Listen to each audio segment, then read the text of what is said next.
Vuj. Yeah. The magic at the FA Cup. Full effect this weekend. Not that, bruv. Forget Ryan tricks, even though that is pretty impressive. I'm talking about the fact that Middlesbrough, you know, Bradford City, winning in the next round of the FA Cup. But for us, I mean, you know, Brighton, Bolton, they didn't beat us. Well, let's not, you know, get too excited. You still got to play Bolton away from home, mate. But let's have this discussion in the studio. It's cold outside. Let's do it. Hello, everybody! Welcome to Comments Below. My name is Poet, and who are you? David Vujanic. This is the show where you leave your comments below, and some of them are some of them are bah. And there's an epic moment in this show, and it only goes Comment of the week. Vuj, man. Weekend. Wow! FA Cup fever. The magic of the cup is not dead and has never died. Amazing. I'll tell you what, Chelsea getting beaten 4-2 at home by Bradford. Removed from the chat. You've got Middlesbrough beating Man City away from home. Man City left the chat. You've got Cambridge buying new toilets because they drew with Manchester United. Man U are still typing. But you know what? Chelsea might need a striker, man. I think so. I'm hearing Cuadrado. He needs to go there. Because you can't lose to Bradford and not buy anyone now. There's only one place to start. I'm telling you, I personally feel the biggest shock in football for this round of the FA Cup I've seen in my lifetime. Stamford Bridge. Chelsea 2. Bradford City 4. Creature Hubman said, City beat Chelsea 4-2. You think Chelsea stayed in for too long? Carpenter says, Chelsea 2, Bradford 4. Wow, how did that happen? Because Chelsea are a pile of dog poo. That's not entirely true. Chelsea have not been beaten by many teams at Stamford Bridge under Mourinho. You know, just to name a few, Atletico Madrid, you know, Barcelona, Basil Herb and Spices. Now Bradford can also be added to that. You know what? It was beautiful. The fact that they were actually 2-0 down within 37 minutes. 2-0 down away to Chelsea. Away. And then Chelsea brought on the big boys. Hazard, Fabregas. And they still got battered. Cahill, a beautiful little flick. I love Ramirez football. Getting a great goal. I love then you. just before half-time, Mr. Johnny Stead, the former Premier League player, an amazing goal, top bins. And then in that second half, can I just say, those last 2 goals that Bradford scored It's about were the style of play. Amazing.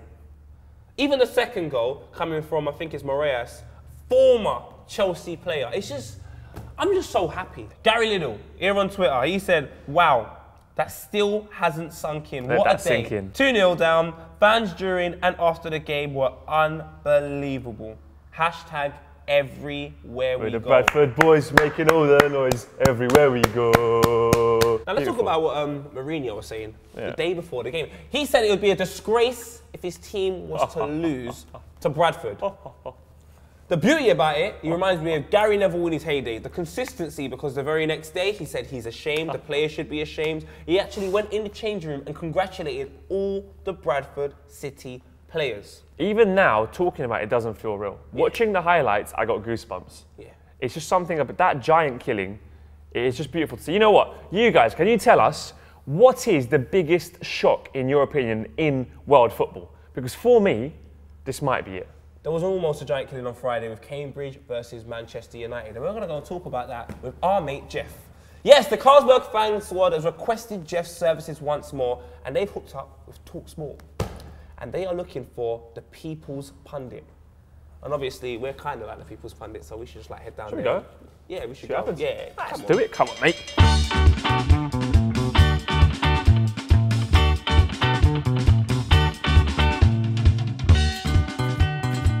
So, Vuj, we are here in the studio at talkSPORT. We are. I'm quite excited. I feel quite privileged. I've got my headphones. I haven't got mine. Guess who's on the other side of the Jeff. window? It's Jeff. Give us a wave. Oh, mate, Jeff, give us a wave. Hey, boys. Say Jeff. All right, Jeff. Give us a wave. Say Jeff, give us a wave. Give us a wave. Now we're going to talk about Cambridge versus Manchester United. This game happened on Friday. Yes, it was indeed. 0-0. Do you want to read out a comment for us? Lewis Grace said, so proud to have been a Cambridge fan at the game versus Man United. It must have been, you know what, a huge privilege to be there. I mean, 75 league places between them. Now, Cambridge didn't have many opportunities. I'm not going to exaggerate. They did decide to clear it off their own line. They stopped themselves scoring. Manchester United weren't great, though. They weren't great. They didn't start Rooney. What's your thoughts on not starting somebody that knows the FA Cup, knows the significance of the FA Cup? I don't feel Di Maria, Falcao, and all the other lads that have come in and know the significance. You know, when you come in from a foreign league, sometimes they get a bit of a shock to the system. They play cup games in Spain, though. You know, they know what a cup's like. Cambridge players were warned that they couldn't even change their kits because they would have had to fork out 40 quid for a new one. That's good knowledge. That's the sort of knowledge you need to have. The second game they go into when they play Manchester United away from home, how do they approach it? What I love to see is you either go all-out attack, bravery, or you sit back and create a bunker and hope to get a cheeky little corner or a cheeky little deflection, a Mendes Tottenham, anything you can do to get that goal in. I hope it's like a Bradford setup against Chelsea. That was very confident. They went in there, I feel, wanting to get something. He's good. He said the two alternatives. I was going to say he can't sit on the fence like that, but he didn't. In the end, he went with the Bradford City option. Let's give it a go. Of course, if they do give it a go, they'll get absolutely slaughtered. So he's probably completely wrong, but hey. The FA Cup in general, it has been beautiful, and the magic is well and truly alive. See, the only thing I think sometimes is everyone is going to say the magic of the FA Cup is still alive.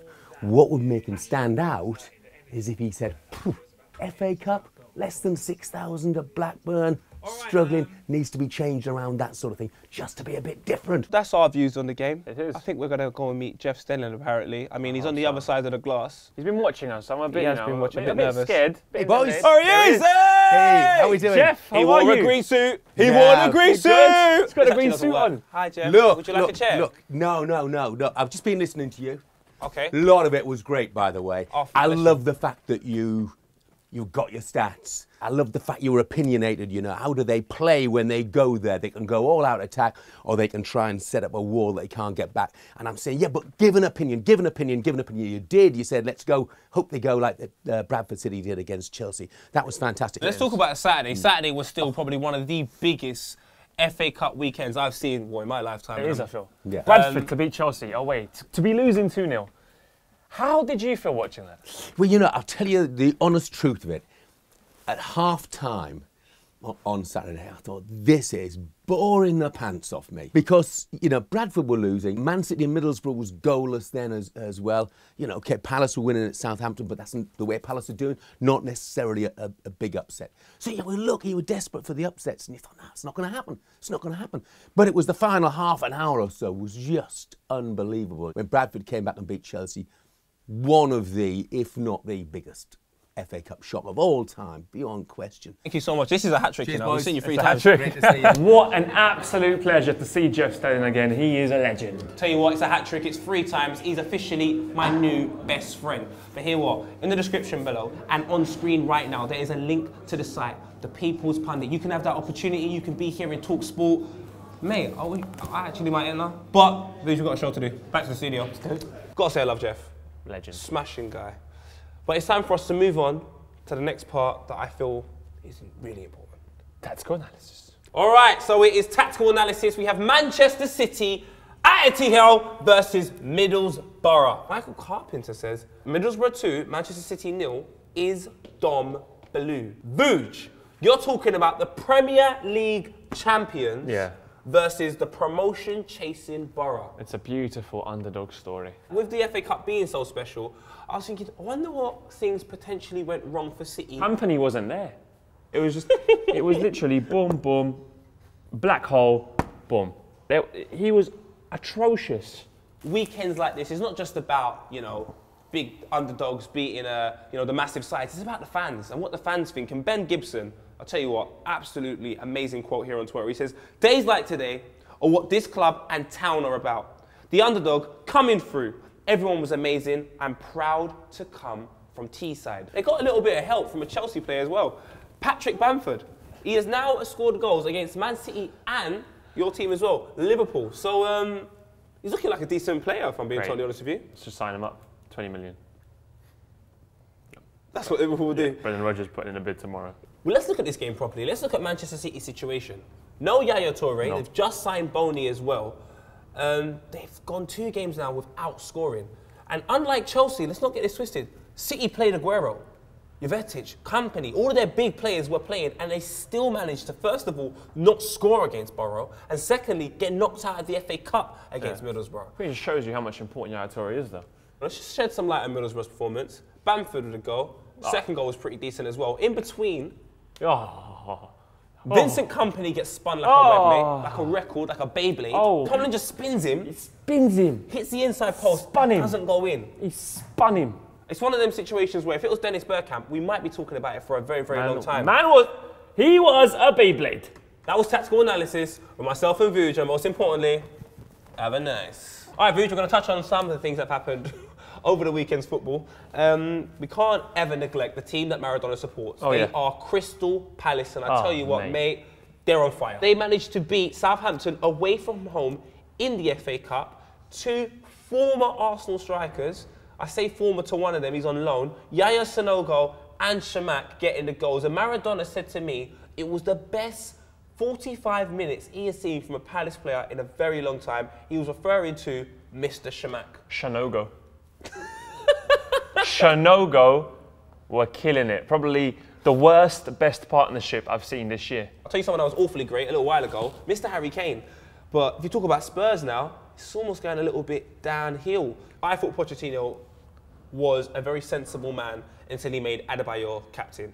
You what? He made Adebayor captain. Prosciutto made Adebayor captain. What do you think, Spurs? You made Adebayor captain.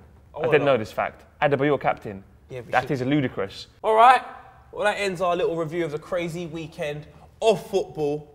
But we've got a crazy week ahead of us because it is transfers. Transfers, transfers, transfers, transfers, transfers, transfers, transfers, rumours, rumours, rumours, rumours, rumours, rumours, rumours, rumours. A very important talking point, and this is for Chelsea. A man that looks like a poet is Cuadrado. Cuadrado. He apparently wants to leave Fiorentina as trying to force a move. Chelsea apparently have bidded a sum of 20 million, 20.6. Fiorentina want 26.6. Whoa. Chelsea then said we're going to move on our interest into Douglas Costa, and Cuadrado's come out and said, boy, well, I need to move, Doug. They don't actually need him, do they? The amount of attacking wealth they've got, Schürrle, I don't understand why they're selling him, but obviously Mourinho's seen something he doesn't. You got the Costa. He's a wide player. He's a wide player. You got Remy. He's a wide player.